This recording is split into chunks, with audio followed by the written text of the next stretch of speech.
All eyes are on Georgia. State elections officials are traveling the state testing voting systems ahead of the November elections. Secretary of State Brad Raffensperger traveled to Heard and Paulding counties today.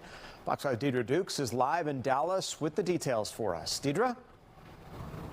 Yeah, elections officials telling us today that they know Georgia is in the public eye, that all the world is watching, not only because we are a battleground state, but they tell us because they know that we are the focus in part due to the 2020 election and the outcome here in Georgia. State and county elections officials are working to assure Georgia residents the state voting system is secure ahead of the 2024 presidential election. It's not just the country anymore watching us, it is the world. And we should be doing everything 110% to show them that we've got this going on here. We know what we're doing. Tuesday's check of Paulding County's elections office, part of that effort, even as former President Trump and his supporters continue to spout false allegations of election fraud in 2020. Officials ran tests of the state and county election systems, ensuring every vote cast on election day is accurately recorded.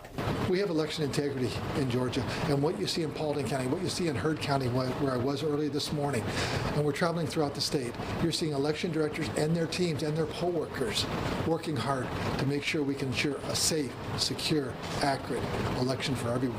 Secretary of State Brad Raffensperger's visit to the elections office in Dallas comes just weeks after Trump criticized him during a campaign rally in Atlanta. If we lose Georgia, we lose the whole thing and our country goes to hell. Trump blamed Raffensperger and Governor Brian Kemp for his loss in 2020, falsely claiming that he had defeated President Biden in Georgia.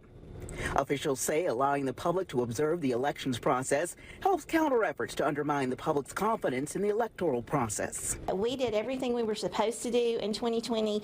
The results did not waver, and I think that people have a hard time accepting that. But, you know, we can't do anything about 2020. That's the past. All we can do is move forward. Now, Secretary Raffensperger and his team plan to visit all 159 Georgia counties before voters head to the polls on Election Day.